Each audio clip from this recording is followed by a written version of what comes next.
noite, meus irmãos. Podem sentar-se.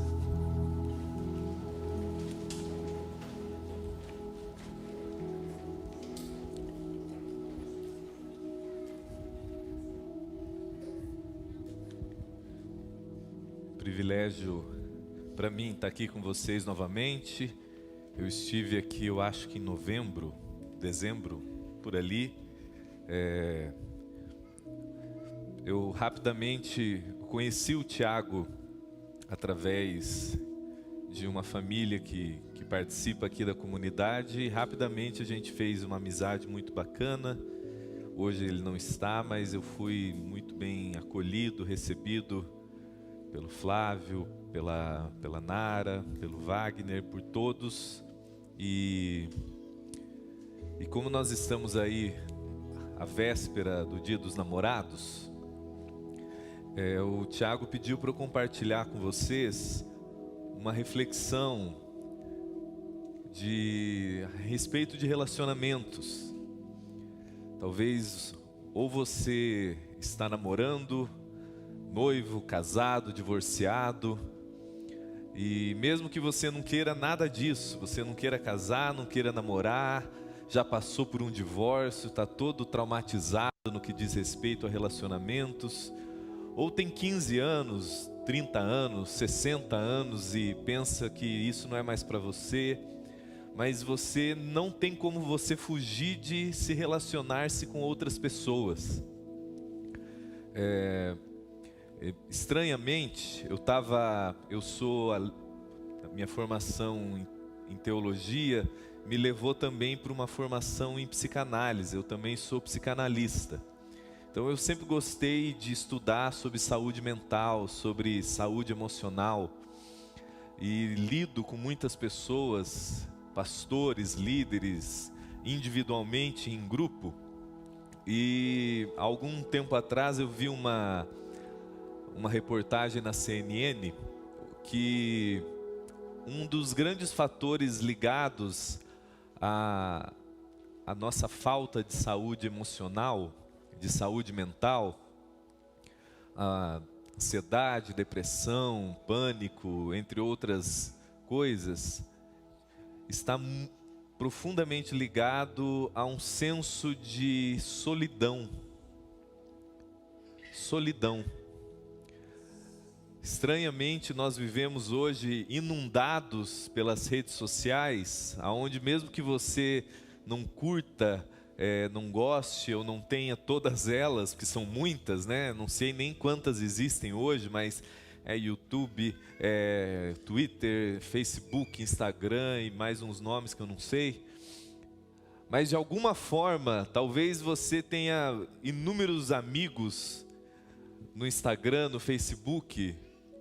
E essa pesquisa também revela um dado estranho, que mais de 50% dos jovens, e a R3D é uma comunidade majoritariamente de pessoas mais jovens, diz essa pesquisa que mais de 50% dos jovens se sentem sozinhos, inundados pelas redes sociais, e talvez rodeados de muitas pessoas, mas sozinhos, sentem-se muito sós.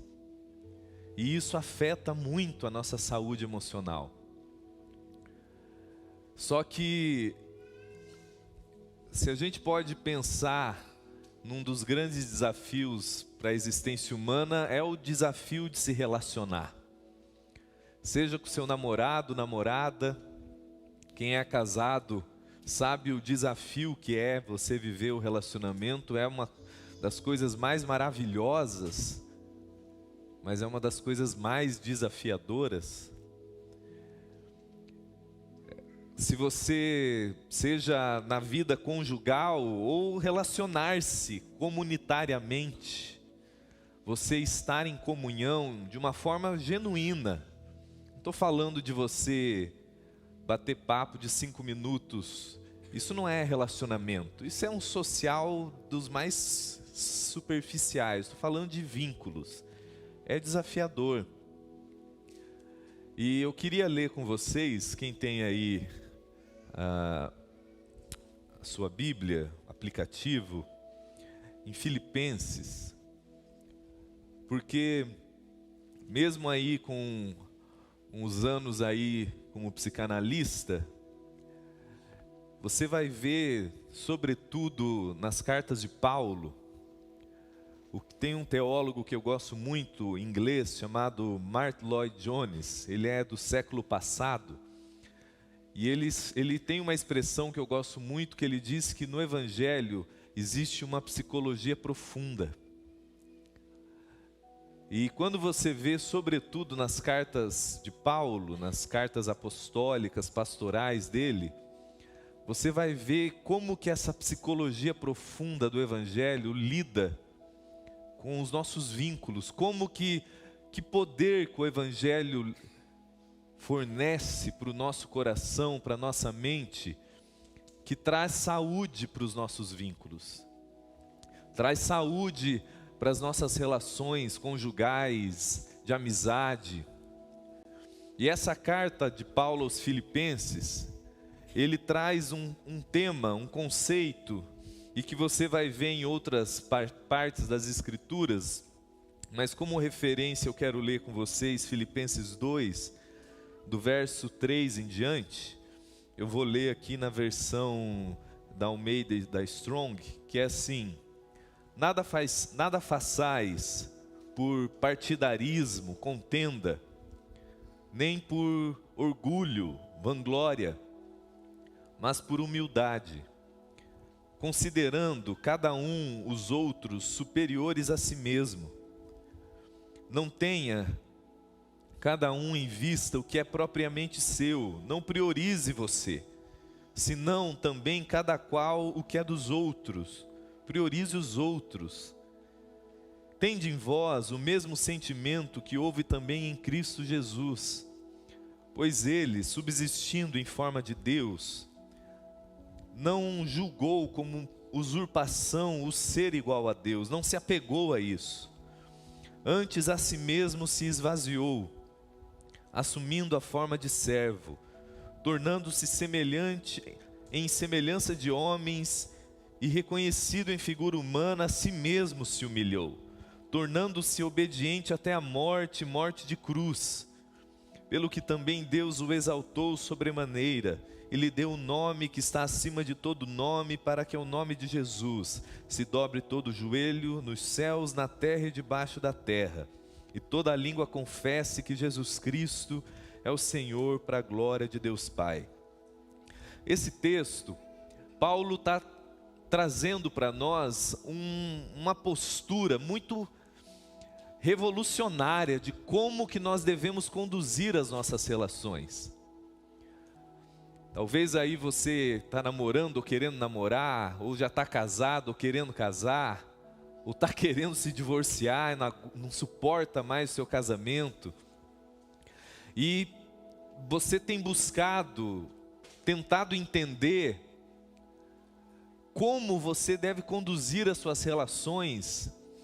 E Paulo nos dá um olhar totalmente diferente, radical, totalmente diferente dos pressupostos da nossa sociedade, e que altera o modo que você enxerga os relacionamentos.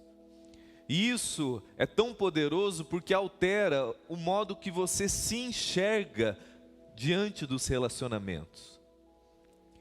De uma forma geral, meus irmãos, a gente pode, vamos dizer assim, nomear duas formas que as pessoas, que a sociedade lida e enxerga as relações. Uma delas são um formato mais tradicional, moralista, muito próprio, muitas vezes, dos ambientes religiosos, que é aquele modo aonde o indivíduo é totalmente deixado de lado e o que importa é a relação, é a tradição da família, é a tradição do casamento. E isso muitas vezes faz com que, especialmente no mundo mais antigo, em algumas cidades mais pequenas, em faz com que os relacionamentos, os vínculos, a instituição do relacionamento é muito mais importante do que o indivíduo. Isso muitas vezes faz com que a relação que às vezes está doente, machucada, ou a pessoa que está naquela relação, ou dentro daquela família, que não quer casar, que não quer ter filho, ou que está sofrendo naquela relação, seja deixada de lado. Não importa se ela está sofrendo, adoecendo, o que importa é aquele casamento, o que importa é aquela relação. Não importa se ela está numa comunidade, numa igreja doente, o que importa é ela participar daquele corpo institucional, mesmo que ele esteja destruindo ela. E se ela é diferente, se ela não quer, se ela não se veste daquela forma, se ela não quer daquele jeito, ela é menosprezada, sufocada. E isso, como a nossa alma, de uma forma geral, ela tem uma tendência de sair de um extremo e ir para o outro, que são, a gente pode falar, esse movimento pendular que acontece na nossa vida emocional. Quando você passa a vivenciar esse período, ou a sua família, viu tua mãe vivendo uma relação doente, viu tua tia, viu tua avó, viu relações, casamentos, experiências comunitárias muito doentes, a tendência nossa para não viver isso é ir para o polo oposto, que é o que nós vivemos hoje na sociedade, sobretudo ocidental. A gente sai dessa tradição sufocante, moralista, às vezes religiosa, e vai para o chamado hoje para o individualismo expressivo. Tem um sociólogo que eu gosto muito de ler, o nome dele é Zygmunt Bauman. Ele fala que nós vivemos hoje relações líquidas, próprias desse mundo líquido, onde as relações, os vínculos estão se liquefazendo, eles não têm mais solidez, porque todos, seja na amizade, seja no casamento, seja na vida institucional, religiosa, todos estão em busca da autossatisfação, da satisfação do eu. Porque talvez você viu tua mãe, tua tia, tua avó vivendo um casamento horroroso, ou talvez você também viveu um casamento opressor, uma vida religiosa horrorosa, de relações doentes. A tendência da tua alma para se proteger disso é ir para o outro extremo, aonde o que importa sou eu, que o mundo que se exploda, o que importa sou eu. E a gente sai dessa relação muitas vezes que eu chamaria de vínculos de manada, sabe manada de boi, não sei como se diz, de boi, de bicho, que bicho que é que anda em manada, aonde você não tem opinião, você não pensa, você não respira, você só vai no grupão. A nossa tendência é sair desse grupão que te sufocou, desse casamento que te sufocou, e ir para uma espiritualidade, de um tipo de vida de ilha, isolado de tudo e de todos. Aonde você, pelo trauma que você viu ou até mesmo experimentou, agora o que importa é a sua felicidade e o mundo que te sirva. Só que, como nós não somos criados para esse isolamento, a gente também adoece.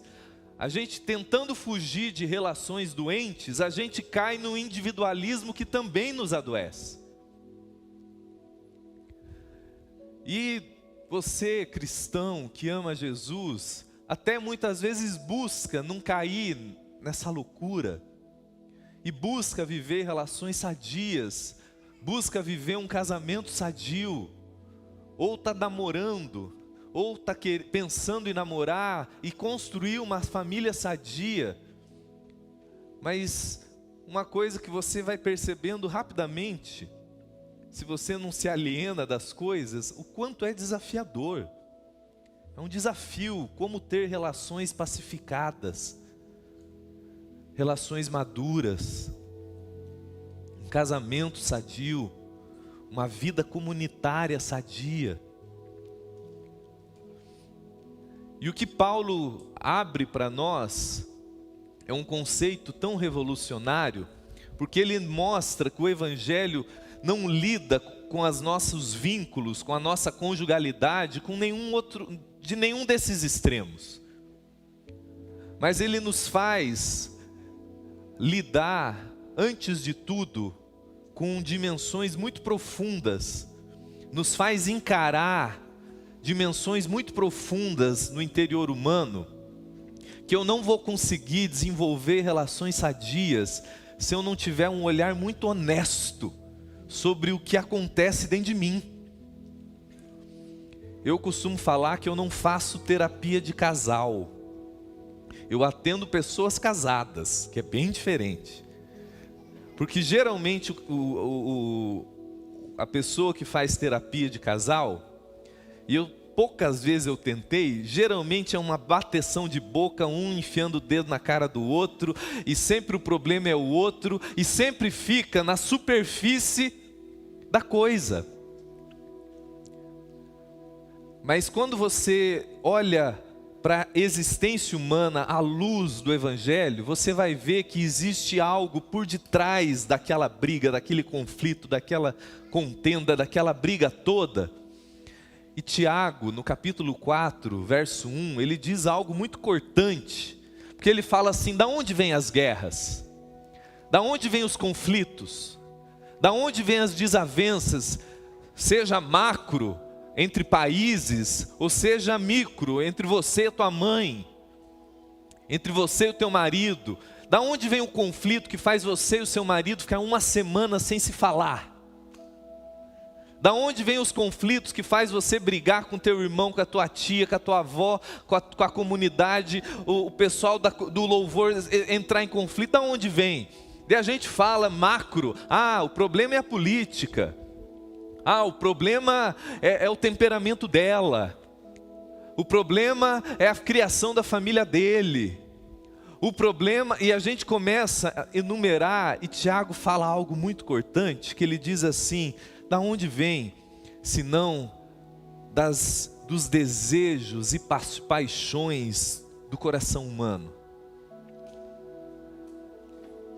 Ele faz a gente, ao invés de olhar para o lado de fora, ele fala todos os conflitos conjugais que você passa, ou você que está namorando, ou pensa em namorar, os conflitos que você vai passar, ou que você já passa com tua mãe, com tua tia, antes de serem uma realidade do lado de fora, esses conflitos fora são um sintoma de conflitos dentro, de paixões e guerras. Eu não vivo numa guerra fora, se antes de tudo eu não tiver guerras dentro. Um casal que se degladia por lá de fora, ele só vai dar conta de lidar com isso por lá de fora, se antes de tudo ele entender que existe guerras dentro. Eu só vou, se eu estou com um problema com a minha esposa, eu sou casado há 12 anos, hoje ela não pôde vir, mas amanhã ela vem, na outra vez ela veio, amanhã ela vai vir no jantar. E eu sei, e eu só consegui, e como todo casal minimamente maduro, sabe os conflitos, e passei alguns bem pesados, eu só consegui lidar com aquilo de uma forma honesta e sadia, quando eu tive que admitir muitas vezes, que aquele conflito que estava tendo do lado de fora, passava antes de tudo de conflitos que passavam dentro de mim. Dentro de mim. Antes de eu falar, o problema é com ela, é com ele, eu tenho que saber por que isso está, o que está acontecendo dentro de mim. E Paulo nos dá uma orientação, uma direção, que ele fala que, para que a gente entenda e desenvolva relações sadias no Evangelho, ele fala duas questões. Fala, primeira, não ande caminhando, não deixe suas relações serem conduzidas pela contenda. Em algumas traduções fala partidarismo, que é aquele negócio do grupão, sabe? A minha família é melhor, o meu jeito é melhor, o meu partido político é melhor, e sempre vai gerando divisões, separações. Eu trabalhei, quando eu fiz teologia em 2000 e... Não vou falar, porque senão você vai denunciar a minha idade. Não tem problema. Em 2005, 2004, eu trabalhei no Ministério Joyce Meyer. Quem conhece aí, um dos maiores ministérios do mundo, tinha uma base em Belo Horizonte, quando eu estudei. E dos pilares do Ministério Joyce Meyer era não tolerar contenda. Qualquer ambiente de contenda mal resolvido era mandado embora quem estava no pacote. E aquilo parecia muito radical, mas é porque relações carregadas de contenda são relações que vão adoecer. E essa inclinação, e isso é muito importante, meu irmão, você entender que eu não estou falando apenas de comportamento. O Evangelho está falando de atitude interior.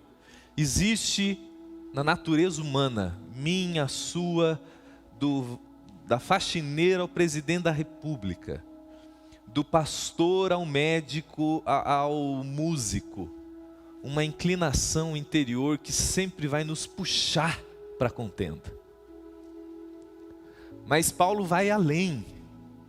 O Evangelho nos leva para a raiz que está por detrás do esfacelamento dos nossos vínculos e de todas as guerras. Ele fala: não se deixe conduzir por vanglória.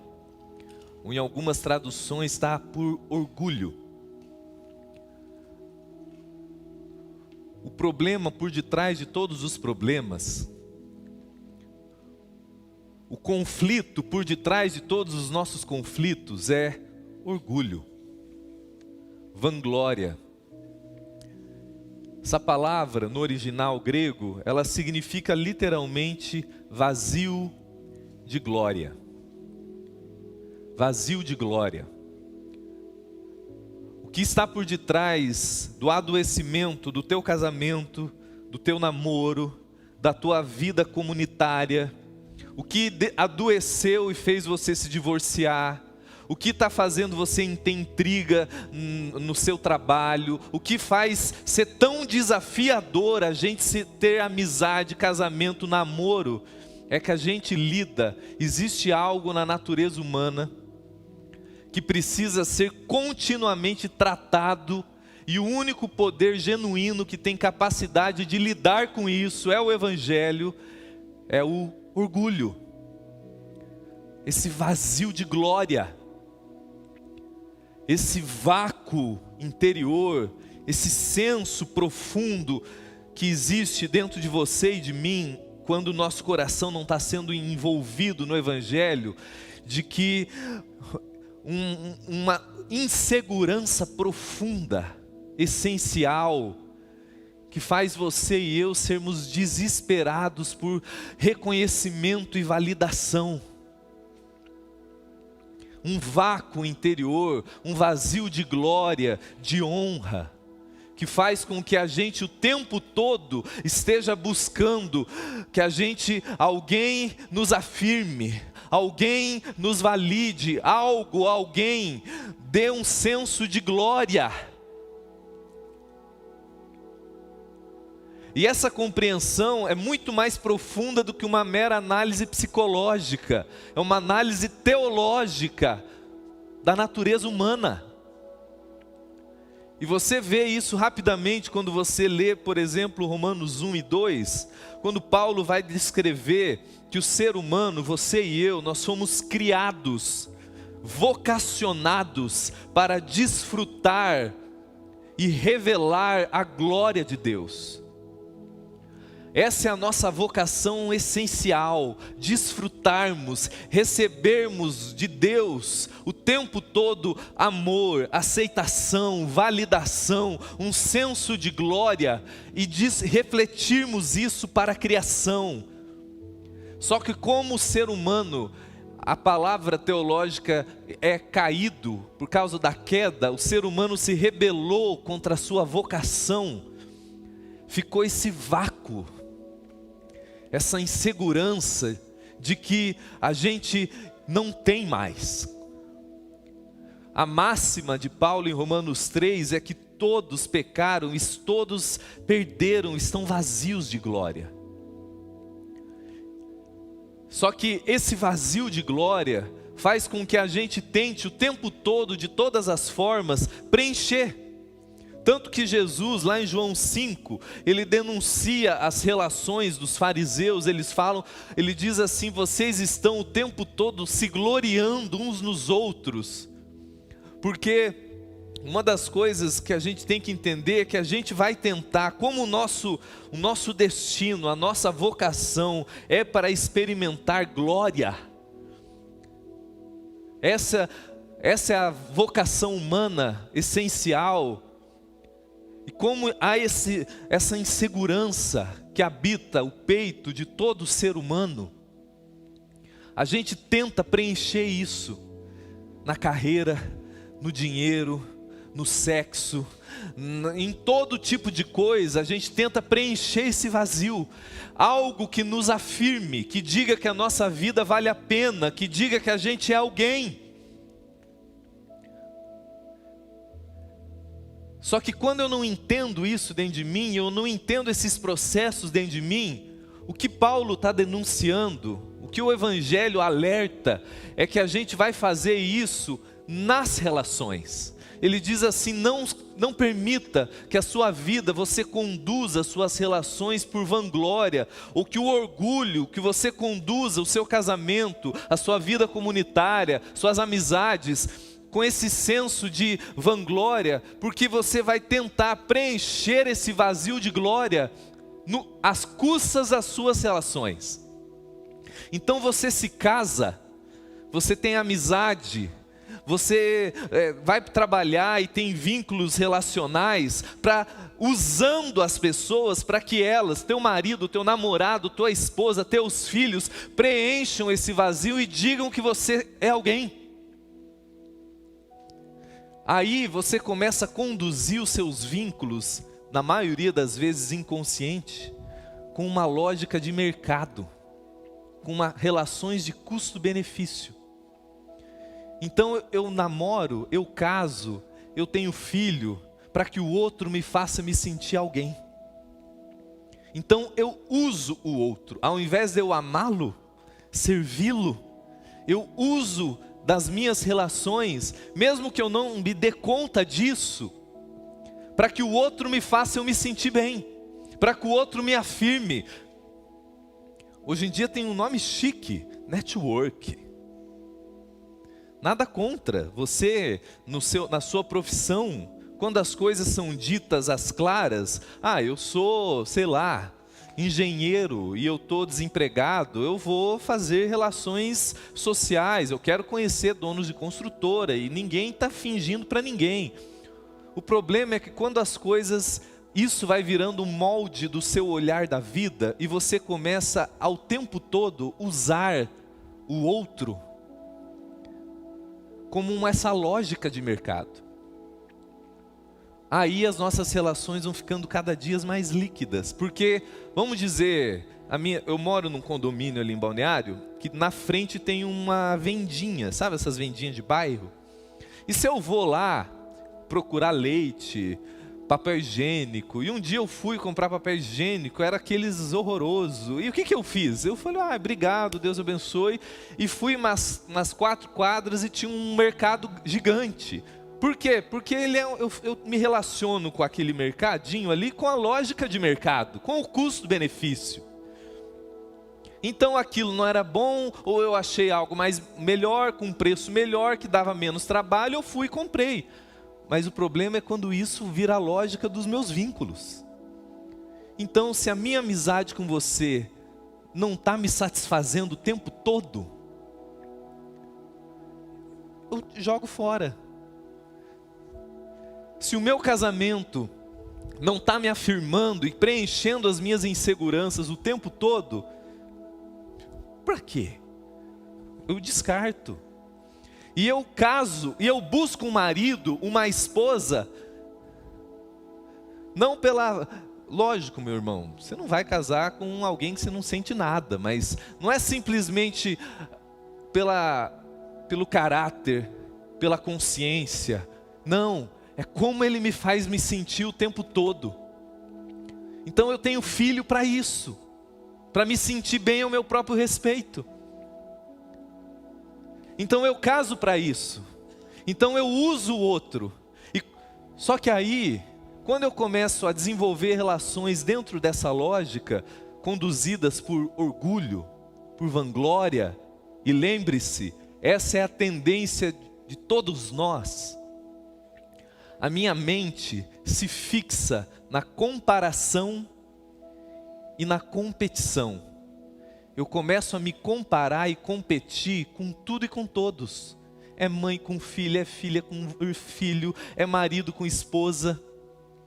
E eu começo a me comparar e competir, porque como eu preciso preencher as minhas inseguranças, eu preencho nessas relações aonde eu estou me comparando o tempo todo. O C.S. Lewis, que é um autor inglês muito conhecido, ele diz que a gente não é simplesmente rico, a gente é mais rico do que o outro. Não existe assim, eu sou rico em relação ao outro. Não é que eu estou magro porque você está gordo. Eu sou mais magro do que você, porque eu estou me comparando e competindo com você o tempo todo.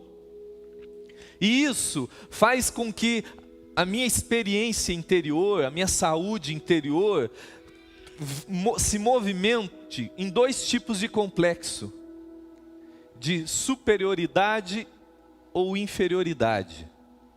Porque quando eu me comparo com você, na minha competição inconsciente, e sinto que eu estou ganhando, eu me sinto superior a você. Então eu te olho de cima para baixo. Eu peso uma menos, eu tenho mais dinheiro, minha família é melhor do que a sua. No casamento isso é um inferno.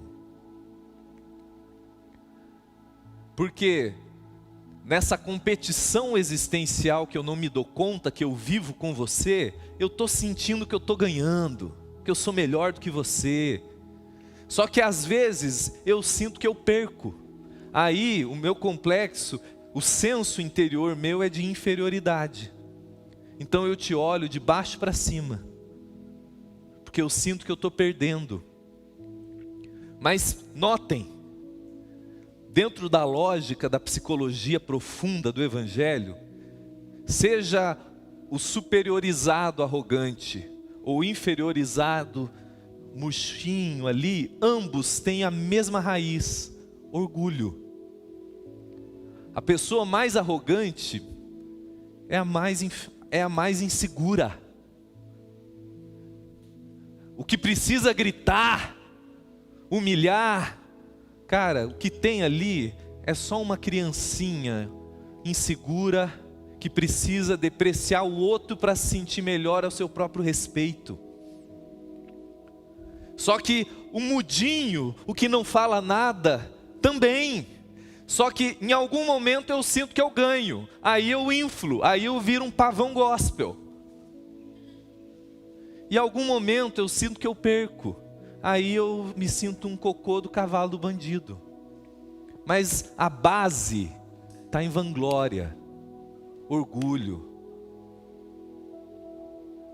Porque de alguma forma, as nossas relações, se o meu coração, se o meu interior não está sendo o tempo todo tratado no poder do Evangelho, a inclinação natural da condição humana, seja no seu casamento, seja nos seus vínculos de trabalho, no seu namoro, na vida comunitária, vai ser conduzir as suas relações nessa lógica de competição, de comparação, de uma tentativa falaciosa, insegura, ansiosa, de preencher algo que me diga que eu sou alguém, que a minha vida vale a pena.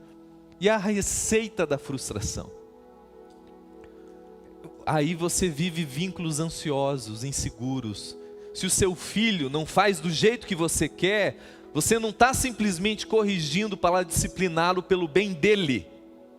É porque o erro do seu filho faz você se sentir mal ao seu respeito. Hoje em dia nós temos os pais instagramáveis. Eu não tenho filho. Eu tenho filho para que todo mundo ache que eu sou o máximo, porque eu posto o tempo todo.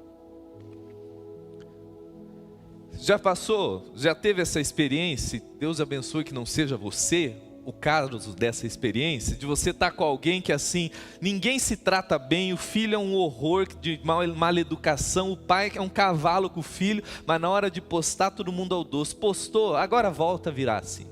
Por quê?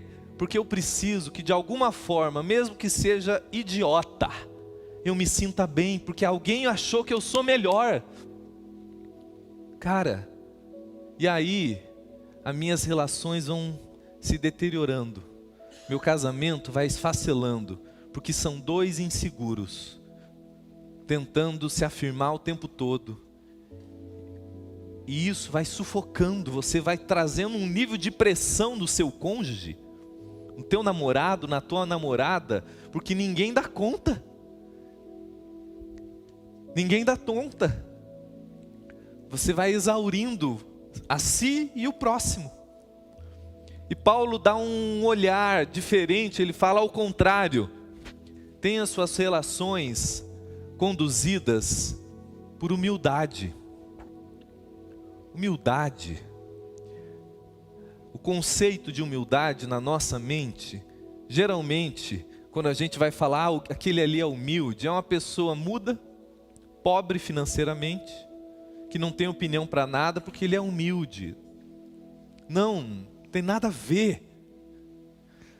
Muitas vezes o nosso conceito de humildade é uma negação do Evangelho. É só uma pessoa que se autodeprecia, que sente que está perdendo, então ele está todo inferiorizado, e a gente chama isso de humildade. É alguém, uma pessoa que é brilhante intelectualmente, você fala, você sabe isso aqui? Não, eu não sei, não, eu não sei. Ah, ele é humilde. Não, ele é inseguro. Tem nada a ver.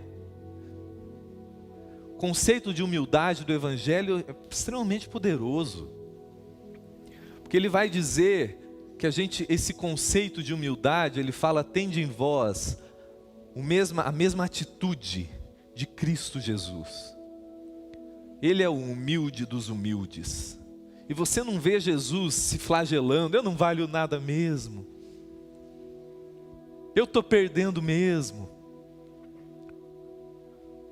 Conceito de humildade tem a ver com C.S. Lewis, esse mesmo autor, no livro Cristianismo Puro e Simples dele, ele fala que humildade não é você pensar menos de si mesmo, no sentido de se autodepreciar, achar que você não vale nada, que você é fedido, horroroso, feio, só se autodepreciar. Não. Ele fala que humildade no Evangelho é pensar menos em si, no sentido de o humilde é aquele que finalmente começa a pensar no outro, porque eu posso parar de pensar tanto em mim mesmo. Porque uma das marcas do nosso coração, quando ele é conduzido por vanglória, por orgulho, e quanto a mim, e eu. A maioria das guerras no casamento mas e eu? E não fizeram nada por mim. Olha o meu peso, olha o meu dinheiro. E quanto a mim? Quando que humildade no Evangelho é finalmente, por eu estar experimentando segurança no meu interior, eu posso olhar finalmente para o outro. Eu deixei de achar que o mundo gira ao redor do meu umbigo, que todos e tudo está à minha disposição, e eu posso olhar e amar finalmente, e parar de usar o outro, porque muitas vezes até as nossas boas obras são obras de justiça própria, sabe, a pessoa que começa a se envolver em obra social, na religião, na igreja, ele simplesmente está fazendo aquilo, não por amor, mas por uma insegurança que, sabe o cara que vai orar, lá em Lucas 18, o texto fala que o fariseu ora, ele ora de si para si. Deus é só um negócio assim, porque ele fala, graças a Deus que eu não sou igual a esse pecador aqui, ó. E o texto é tão cortante, porque Jesus fala que ele ora de si para si. Ele não está nem falando com Deus, apesar de Deus estar no discurso. Ele só está simplesmente orando muito para ele se sentir melhor ao respeito dele. É o texto que Jesus fala à pessoa que vai dar oferta, por favor vejam. Porque é só o teu coração inseguro, agindo com vanglória, por orgulho, e isso só te faz mais mal.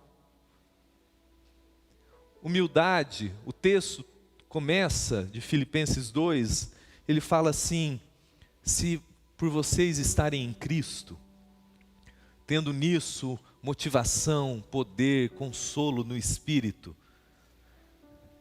então nessa consciência eu paro de andar em contenda. O que ele está dizendo ali? É só quando o meu coração começa a experimentar genuinamente segurança de quem Cristo é e quem eu sou nele. Quando eu começo no Evangelho são boas notícias. O Evangelho não são regras do que você tem que fazer. Isso é princípio. Evangelho são boas notícias, é um anúncio daquilo que Deus fez, em Cristo, em seu lugar, em seu favor, e que é anunciado sobre você. E essas boas notícias de quem você é em Cristo, nele, e quem Ele é em você, que essa glória perdida no Éden,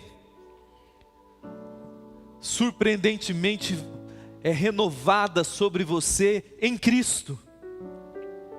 E o seu coração começa a descansar e a desfrutar pelo poder do Espírito, por essa mudança profunda de entendimento sobre quem você é. O seu senso de valor, de identidade, de significado na vida começa a se curar no amor de Deus.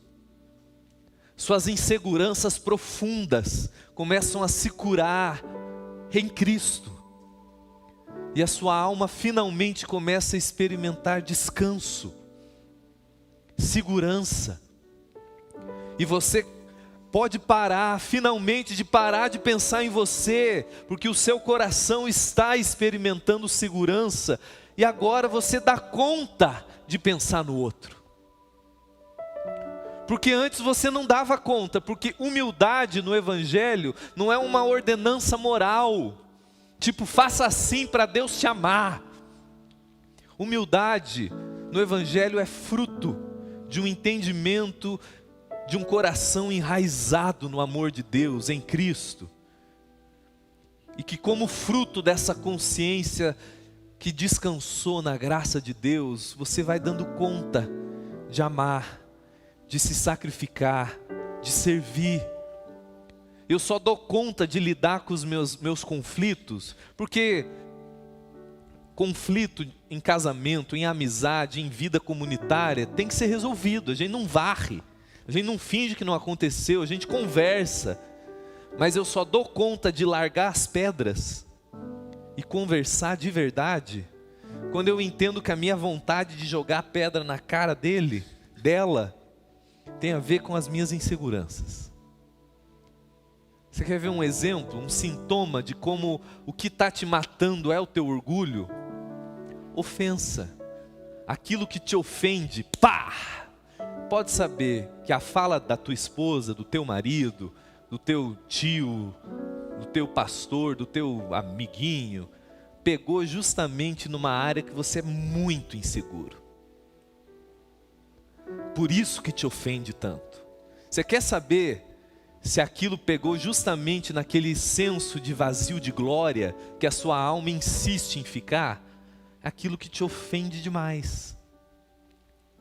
Vou dar testemunho. Eu prego, eu estou com 38, desde os meus 18 para 19. E esposa tem capacidade de falar para o marido o que ninguém tem coragem. E um dia eu estava pregando, falando tudo isso aqui, ó, pá. Maravilhoso, o pessoal veio me agradecer, já estava dando um seminário. E a minha esposa chegou e falou: Douglas, ela pontuou algumas coisas que não estava legal, falou do tempo, e aquilo caiu tão mal. E eu falei uns negócios para ela, ela só olhou para mim e ela falou: você notou o quanto que se eu critico a sua forma de pregar, você se ofende? E soltou essa bomba e saiu. Eu falei: ah, bonitona, e aquilo ficou fazendo barulho dentro de mim. E eu fui dormir, eu falei assim: antes de eu pensar sobre ela, eu tenho que pensar por que isso me afetou tanto. Se eu quero andar em liberdade mesmo, se eu quero ser um homem, uma mulher de Deus genuinamente livre, e o outro pare de ter poder de me escravizar, eu tenho que entender por que isso me ofendeu tanto. Aí eu tive que reconhecer que eu estava de alguma forma tentando preencher minhas inseguranças no meu dom, na minha performance. E como eu sei fazer, e Deus me capacitou para isso, aquilo ali, quando ela veio e fez uma crítica, aquilo pegou mal dentro de mim. Ninguém gosta de ser criticado, normal. Mas quando aquilo te devasta, espera aí. No casamento, no namoro, quando o teu namorado, a tua esposa, teu primo, seja lá quem fala algo que faz você perder o rumo, por mais idiota que ele tenha sido, se você quer genuinamente andar em liberdade interior, você tem que falar: meu Deus, por que isso me ofendeu tanto? Aonde que isso pegou nas minhas inseguranças? Porque senão vai ser só uma guerra, aonde você vai tentar ofender. É assim é aí que o diabo gosta. Porque a maioria das guerras de discussão, marido e mulher, namorado, namorada, amigo, é porque um está muito ofendido e ataca para ofender o outro, cara, e aí que acaba. Ou vai vivendo relações doentes, 10, 20 anos. E o que me capacita, o que me dá poder genuíno, psicológico, espiritual, para eu falar sobre aquilo, lidar com aquilo, é entender que o meu coração está tentando projetar em algo, em alguém, numa situação, o meu senso de valor, o meu senso de identidade. E é isso que o Evangelho lida dentro de mim. E para encerrar, lá em Gálatas 6, Paulo usa uma expressão que ele repete em 1 Coríntios, ele repete em Romanos 3, e ele vai falar a mesma questão de que a gente está o tempo todo se gloriando em algo. A questão não é se nós estamos se gloriando, a questão é no quê. E a palavra que ele vai usar, porque ele vai dizer assim em Gálatas 6, que nós devemos nos gloriar apenas na cruz de Cristo. Porque ele usa essa expressão, uma expressão de guerra. Lembre-se, Paulo está debaixo do Império Romano. Essa expressão se gloriar, você vê muito em filmes. Quem já assistiu Game of Thrones, 300, Vikings, aqueles caras que começam, antes de ir para a guerra, começam e falam: nós somos os melhores, nós temos as melhores armas, nós já vencemos. É aquele negócio que você faz nos cursos de coach, que começa assim: yes, eu mereço, eu sou o cara. É aquele negócio que você começa a se gloriar para extrair autoconfiança, para sentir alguém que dá conta. E Paulo usa essa expressão, querendo nos dizer que todas as coisas que nós buscamos nos gloriar, nos escravizam, nos adoecem, nos embabacam, que nós projetamos na nossa carreira, no nosso corpo, no nosso dinheiro, no nosso casamento, nos nossos filhos. Tentamos extrair um senso de glória, que a gente chama de autoconfiança. Essas autoajuda gospel ruim que a gente lê aí, que daí o cara está se sentindo o máximo, porque na comparação e na competição ele está ganhando. Der um bando de crente no casamento, é marido disputando com a esposa, porque ele está tentando se gloriar em algo. Mas Paulo vai dizer assim, que o meio para a gente experimentar descanso, liberdade, e vai curando o nosso coração, as nossas inseguranças, e vai nos capacitando a andar em humildade, nos vínculos, em pensar no outro, é quando a gente se gloria só na cruz de Cristo. Aí ele diz assim: quando eu me glorio só na cruz de Cristo, então o mundo é crucificado para mim e eu para o mundo, porque o que importa não é mais a circuncisão ou a incircuncisão, o que importa é ser nova criatura. O que ele está dizendo?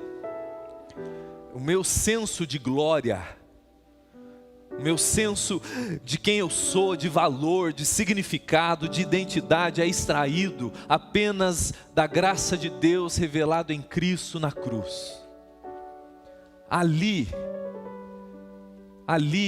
quando eu olho para a cruz, não é simplesmente um espetáculo de horror público. Ali eu vejo a revelação de que tudo em mim, que eu olho que está errado, que eu não estou acertando, quanto que eu falho mesmo, tudo ali estava sendo resolvido. Deus estava absorvendo as minhas vergonhas, minhas culpas, minhas maldições.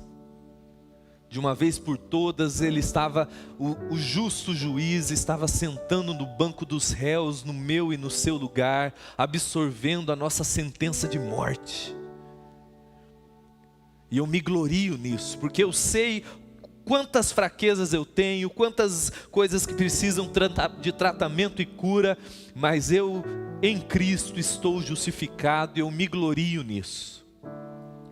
Mas não apenas as minhas misérias, vergonhas, maldições foram absorvidas naquela cruz, mas eu e você que estamos em Cristo fomos vestidos de dignidade, beleza, santidade, justiça. Nós estamos, conforme Paulo vai dizer, vestidos de Cristo. Por causa da cruz, aquele que absorveu a nossa morte, loucura e pecado, nos vestiu de justiça, santidade e beleza. E Romanos 2 fala algo maluco. Paulo vai dizer que agora o aplauso que nós recebemos é do próprio Deus, dizendo: parabéns, meu filho. Aquilo que você tentava projetar no teu filho, na tua marida não, né? No teu marido, na tua esposa, no teu casamento, a sua alma insegura o tempo todo tentava. Pelo Evangelho, a sua alma vai entrando em descanso, porque você vai entendendo que em Cristo você tem valor, você é amado. Os olhos de Deus sobre você vê você vestido de Cristo, de dignidade, de valor. Você pode parar de tentar usar o teu marido para sentir alguém. Você pode parar de tentar usar tua filha para sentir melhor a seu próprio respeito. E como que isso acontece na prática? Você se gloria intencionalmente, através de louvor, meditação, pregação. A sua alma vai sendo educada pelo Evangelho a se gloriar em Cristo, na cruz de Cristo, no amor de Deus por você em Cristo. Quanto mais isso você vai fazendo intencionalmente, você vai se gloriando nele, no amor dele, na cruz de Cristo. Você entende que todos os dias, quando você sai da sua cama, meu irmão, a sua alma naturalmente vai querer te levar para um campo de guerra, tentando o tempo todo se gloriar nas coisas para sentir alguém. No Evangelho, essa caçada contínua de valor para você e para mim que estamos em Cristo, ela acabou.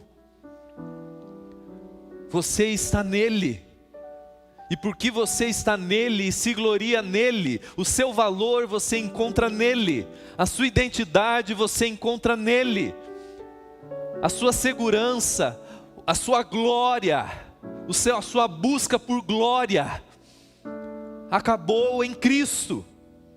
E na cruz de Cristo, com esse símbolo eterno, Romanos 5, verso 8, fala que Deus prova o seu amor por nós, tendo Cristo morrido por nós, sendo nós ainda pecadores. Ele fala, quanto mais agora, justificados, perdoados.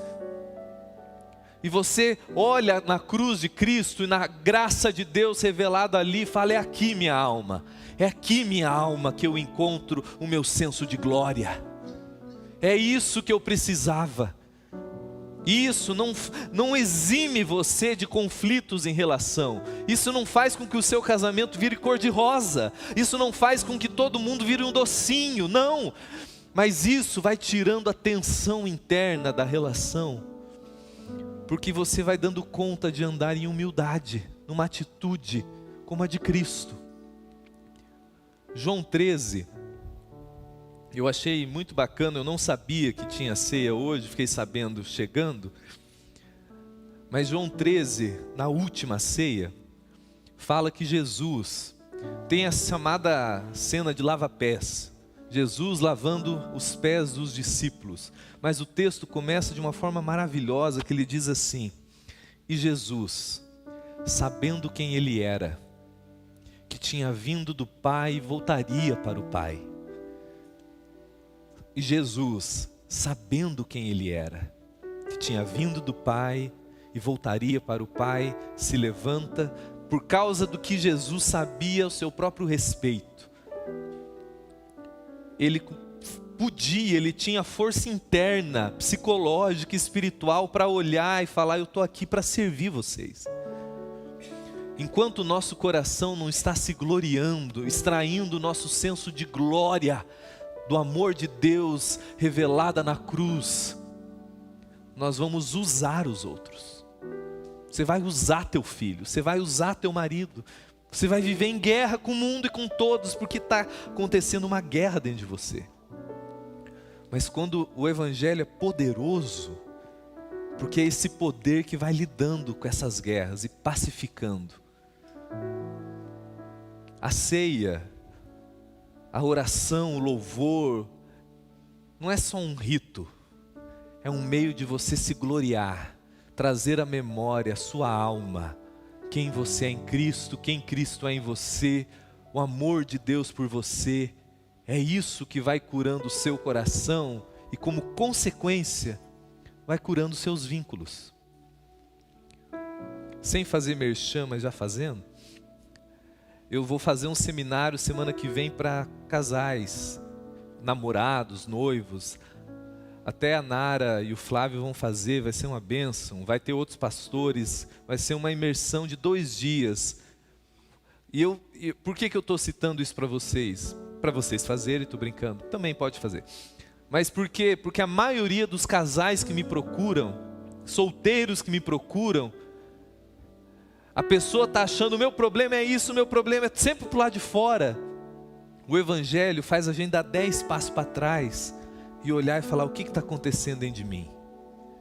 Como que a psicologia profunda do Evangelho lida com os meus medos, inseguranças, que vai fazer com que o meu casamento seja Disneylândia? Não.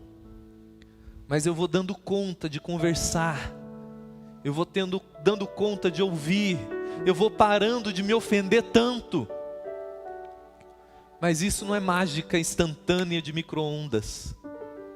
Isso acontece quando a nossa alma vai sendo educada pelo poder do Evangelho, pelo Espírito Santo que te habita, a se gloriar, a extrair o seu senso de glória apenas da cruz de Cristo, do amor de Deus por você. Amém, meus irmãos? Se você puder ficar de pé e fechar os seus olhos. Senhor Deus, muito obrigado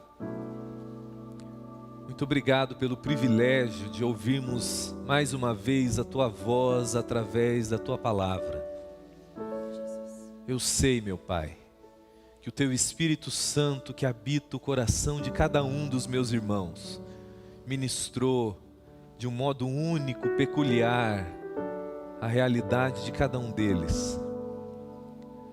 E a minha oração, Senhor, é que o Teu Espírito Santo, através do poder do Teu Evangelho, possa nos levar a relações de humildade, de amor sacrificial, através desse descanso profundo, de nos gloriarmos apenas em Ti, em quem nós somos no Senhor e quem o Senhor é em nós, na Tua cruz, na Tua graça maravilhosa, que nos deu um novo nome, uma nova identidade, que perdoou os nossos pecados, que nos declarou justos, que nos redimiu, que nos fez Teus filhos.